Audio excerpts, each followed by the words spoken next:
Wyoming Territory, September 1883. The wind cut sharp through the high plains when she stepped off the stagecoach and into the dust-blown silence of Split Rock Station, a nowhere stop between Rawlins and the edge of every map she had ever studied from behind locked doors.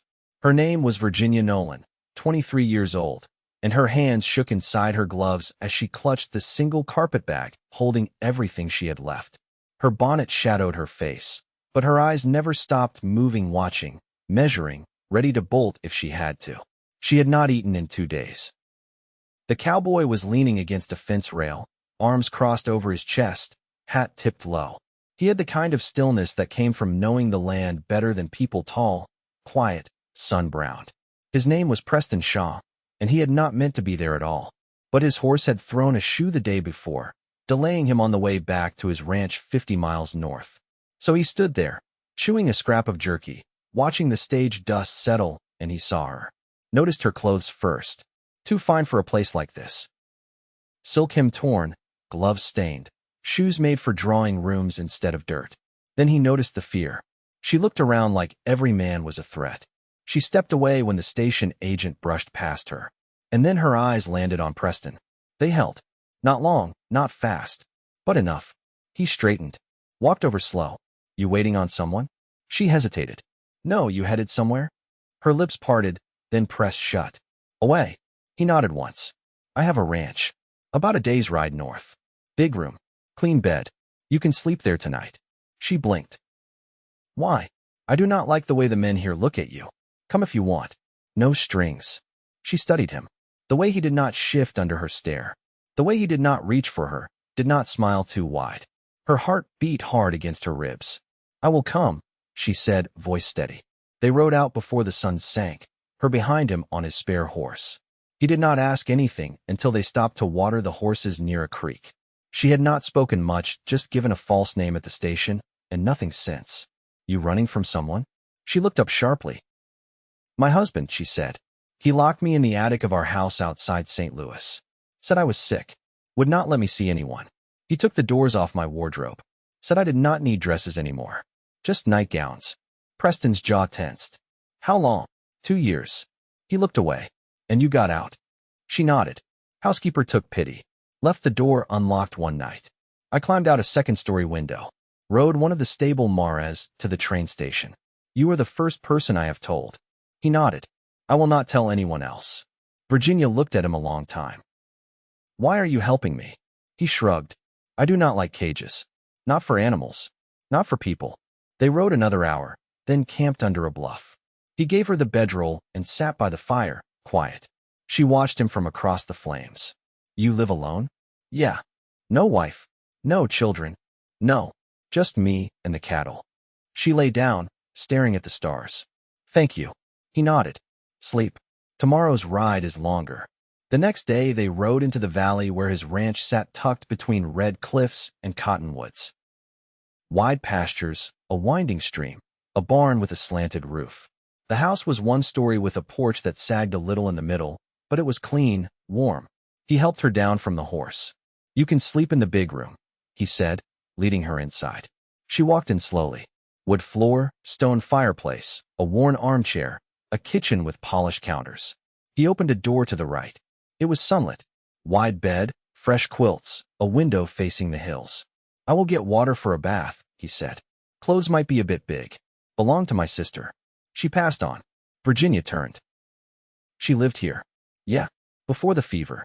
She reached for the doorframe to steady herself. She had not lived in a home that felt safe in years. He brought in a tub, filled it with warm water, and left a dress folded on the bed. She bathed alone, her hands trembling as she touched clean fabric. No locks. No orders. That night, she sat across from him at the table. They ate stew in silence. Afterward, they stood on the porch. She looked out across the dark fields. I do not know what to do now, she said softly. You do not have to know yet, Preston said. You are safe here. That is enough for now. She turned to him. You do not know me. I could be lying. He looked at her. I know fear when I see it. And I know someone trying to keep breathing. Her throat tightened. Thank you, she whispered. He nodded, then turned to go back inside. Before he did, she reached out and touched his arm. I meant what I said. Thank you. He looked down at her hand. Rough fingers touched hers just once. I will keep you safe, he said. As long as you want to stay. And for the first time in years, Virginia Nolan slept with the door unlocked. The frost came early that year. Virginia woke to a world rimmed in silver, her breath rising faint and white in the dim light that slipped through the window. The chill sat sharp in the boards beneath her bare feet, but she didn't mind. It meant October had arrived, and she was still there, still whole. That counted for something. She dressed in the wool skirt Preston had left folded on the cedar chest, sleeves a touch long, hem brushing the tops of her boots. She had let down her hair for the first time in weeks, brushing it out before pinning it up carefully. She no longer rushed, no longer flinched at sudden sounds. In the kitchen, Preston was already setting a kettle on the stove. He glanced over once when she entered, then looked back to his task. There's cornmeal if you want to make mush, he said, voice steady with mourning. I can cook, she answered. You've done enough. He stepped aside without argument, taking his coffee to the porch. She poured water into the pot, stirred in the meal with a practiced hand. The heat from the stove warmed her arms, and she stood close to it a while longer than necessary. When she brought out 2 bowls, he handed her a tin spoon and nodded toward the chair beside him. Snow's likely before month's end, he said between bites. Does it stay long? Sometimes clear through to April. She glanced toward the fields. 3 cows grazed slow near the fence line. A hawk circled above, unworried. I never saw snow last longer than a few days, she said. He didn't answer right away. The quiet wasn't uncomfortable anymore, it had shape, like something they shared. You ever put up fence? He asked after a while. She blinked. No, want to learn. She looked down at her skirt, then back at him. Yes. Preston didn't smile, but something behind his eyes eased. He rose, set his bowl on the porch rail. Finish your breakfast, he said. I'll saddle the horses. They rode out just past the ridge, where the south line needed mending. She watched how he worked post-hole digger rocking back and forth, wire stretched taut between cedar posts, his sleeves rolled to the elbow. He didn't waste movement. She tried to match him, digging, driving nails, her palms blistering under borrowed gloves. He handed her a damp cloth when she winced. You'll toughen up. I want to, she said. They didn't speak much after that. The wind picked up, sharp and dry, and Virginia pulled her shawl tighter around her shoulders. By late afternoon, they'd strung nearly 100 yards of wire. He poured them both water from the canteen as they leaned against a newly set post. You don't complain, he said. I learned it doesn't help. He looked at her then, long and quiet. You ever want to write him? Let him know you're alive. She shook her head. If he knows I'm alive, he'll come looking. I don't want anyone to find me. If someone rides up this valley and starts asking questions, they won't. If they do, I trust you. He looked away quickly, but not before she saw the hitch in his jaw. They rode back as the sun began to drop, long golden streaks lighting the hills. Her hands throbbed. Her back ached. But her breath came steady. That night, she found a needle and thread and began mending a tear along the shoulder of one of his shirts. He paused in the doorway, watching. You don't have to do that. I want to. He stepped inside, hung his coat on the peg. You sew like someone who was taught to do it right. My mother made me practice until I could stitch without looking. She said a lady's hands should be useful. She sounds like someone who believed in hard things. She was, but she wasn't cruel. He sat across from her, boots scuffed, face shadowed by firelight. Do you ever miss where you came from? He asked. Sometimes. The parts that weren't locked up. He leaned forward, elbows on his knees. If you wanted to stay here for good, he said slowly, I wouldn't stop you. Her needle paused mid-stitch. I wouldn't be just a guest. You'd be whatever you wanted to be. She didn't answer right away. Just tied off the thread, folded the shirt, and set it on the table. I'll think about that. He nodded once, then rose and put another log on the fire. Virginia sat back in the chair, warmth curling up around her legs. She didn't know what tomorrow would bring, but for the first time in years, she wasn't afraid to find out. By mid-October, the river near the cottonwoods had thinned to a glass trickle, and the elk began moving down from the high ridges. Virginia watched them from the porch one morning, their dark shapes slow against the yellowed grass, breath like fog. She'd taken to rising before first light, fetching kindling from the shed and setting the stove to burn steady before Preston stirred. That morning, she found him already outside, splitting wood shirtless in the frost-bitten air. Steam rose from his shoulders.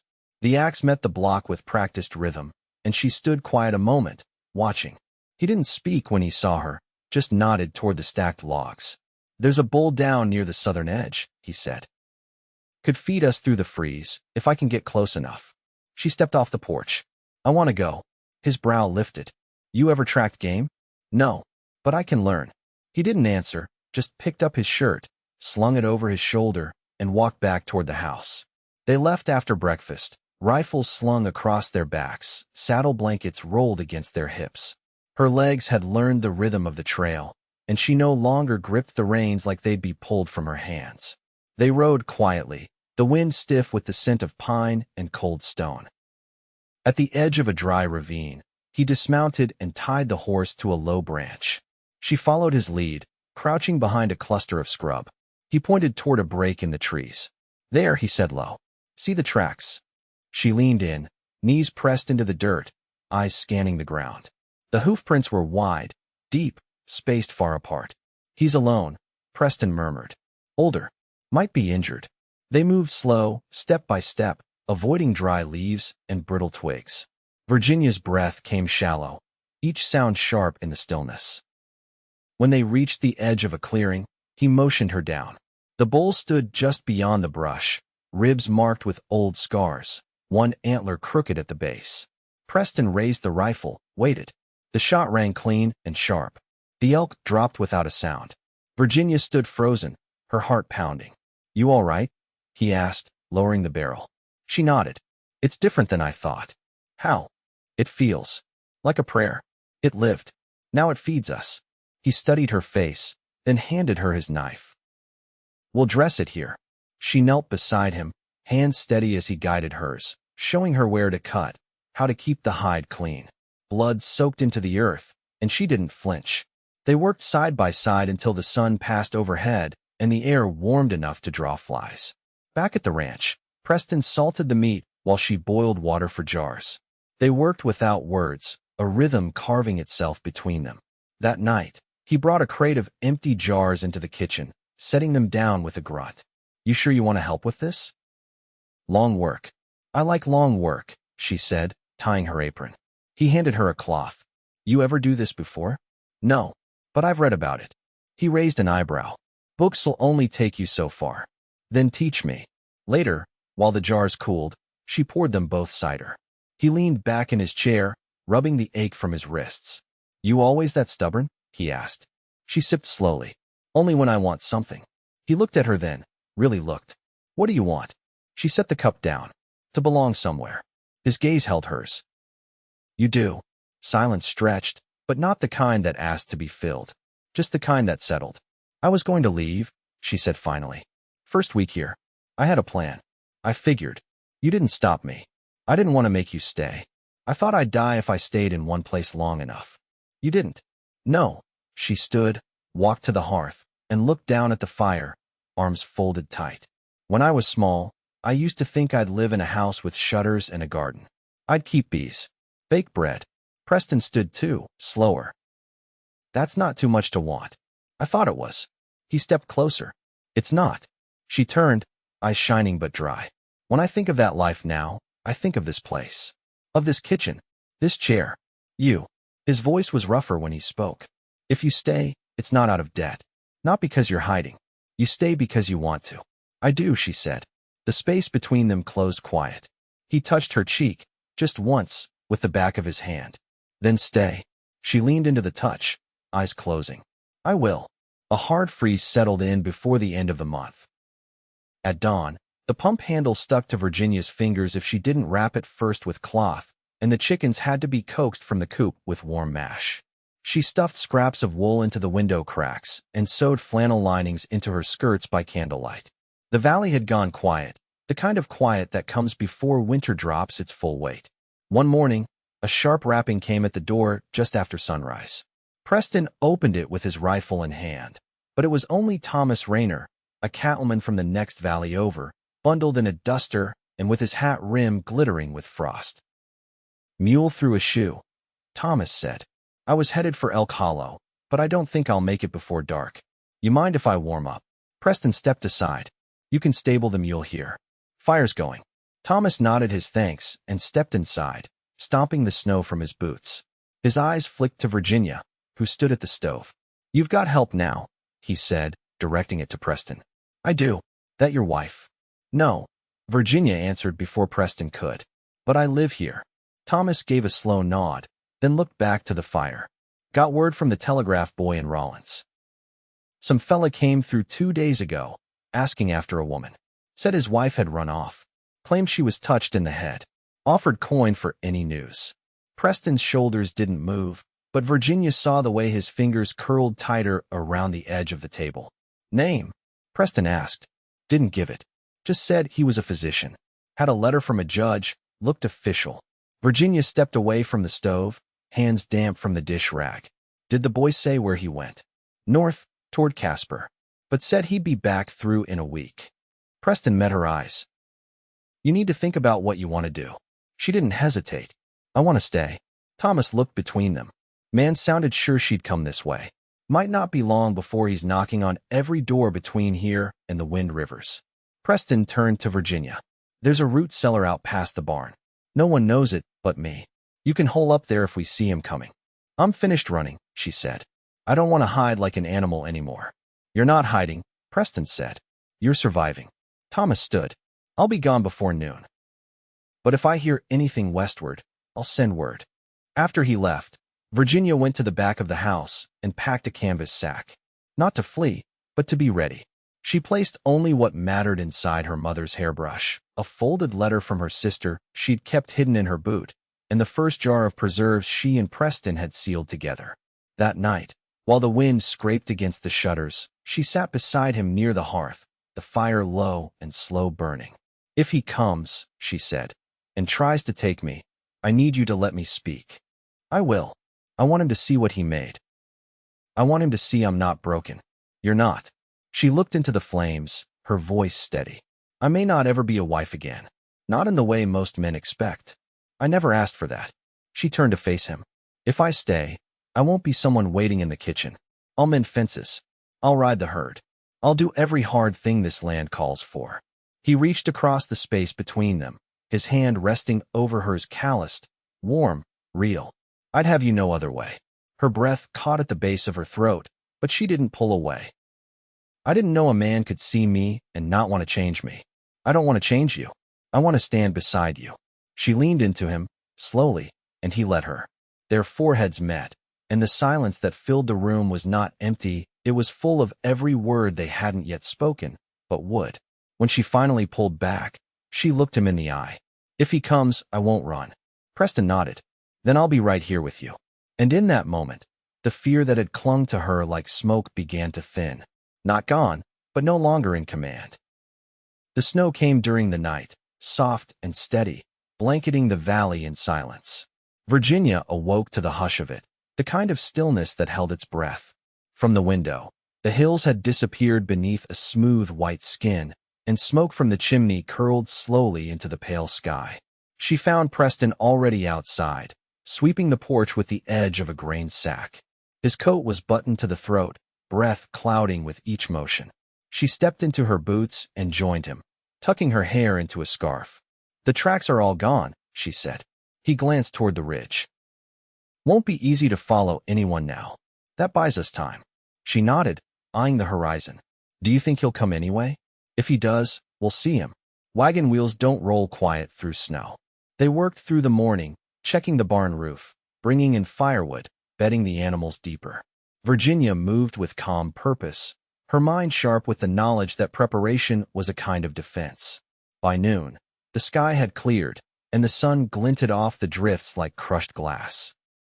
Inside, she unwrapped the last of the salt pork, cutting it into a stew while Preston cleaned the rifle at the kitchen table. The fire cracked low in the hearth, and the smell of onion rose warm in the air. You ever think about what you'd be doing if none of this had happened? She asked, not looking up from the pot. He rubbed a cloth along the barrel. I'd still be here. Maybe with more cattle. Maybe not. No, wife. He paused. Hard to say. I used to think I'd settle down when the ranch got steady. But then the quiet started feeling like enough. She stirred the pot, her voice soft. And now, Preston looked across the room at her. Now I think quiet's better when someone shares it. She met his eyes, and something settled in her chest like a weight she'd been carrying too long had finally dropped. That evening, as the snow hardened under the moon, a horse's cry rang out from the field. Preston stepped to the window, rifle in hand, but saw only the mare pawing the fence line, restless. "She knows something's off," he murmured. They lit only one lamp and kept the curtains drawn. Virginia moved through the house without sound, her steps sure. She didn't ask him if he was ready. She knew he was. Nothing came that night, nor the next. 3 days passed, and the snow turned to ice. The valley held its breath, but no one appeared. On the 4th morning, Thomas rode in with his coat stiff from the cold and a scrap of paper folded in his breast pocket. "Man never made it past Casper," he said, dismounting. "Word is he was found dead in his room at the boarding house. Heart gave out. Doctor said it had been coming for years. He just didn't know it." Virginia stood at the threshold, the sun behind her, her hands braced on the doorframe. "You're sure? Positive?" The judge's letter was with him, unopened. He never made it farther than that. Preston stepped outside, jaw set. "Thank you." Thomas gave a nod. "I figured you'd want to know straight off." When he left, the wind stirred again, but this time it didn't bite. Virginia stared out at the frozen field, the weight of years falling away like brittle bark. "I don't feel anything," she said. "I thought I'd be angry. Or relieved. But it's just quiet." Preston stood beside her. "That's enough." That night, she didn't sleep in the big room at the front of the house. She carried her blanket and pillow down the hall and knocked gently at his door. "I don't want to be alone anymore," she said. He stepped aside, and she walked in. They didn't speak much. He lit the lamp low and held her hand as she sat on the edge of the bed. When he touched her face, it was with reverence, not pity. She leaned into him, and in the hush of the room, their breathing found the same rhythm. No fear, no shadows, just warmth and the quiet certainty of being chosen. By spring, the thaw came slow but sure. The river rose, the cottonwoods budded, and the cattle calved in good number. Virginia planted a row of herbs behind the house, her knees in the soil, hands bare. She baked bread twice a week, and Preston built a second chair for the porch so she wouldn't have to drag one out each time. They married under the cottonwood tree behind the barn, just as the leaves turned pale green. Thomas brought his wife to witness it, and 2 neighboring families came with their children, faces scrubbed and hopeful. There was no preacher, just the land and the wind and a promise spoken with eyes and hands. "I didn't think I'd live long enough to be happy," she said, her voice low as they stood by the fire that night. "You didn't just live," Preston said. "You chose it." She leaned against his chest, and he wrapped his arms around her like he'd always known how. That summer, they added a room to the house. Not because they needed the space, but because it felt right to build something new together. Virginia lined the shelves with the jars they'd filled that fall, and Preston carved her name into the beam above the threshold. Years passed, slow and good. The land remained hard, but it was theirs. They rose with the sun and slept with the stars. She laughed more easily. He smiled more often. And every evening, as the light faded behind the hills, she sat beside him on the porch, their hands entwined, the silence between them full of everything they'd lived and everything still to come. Together.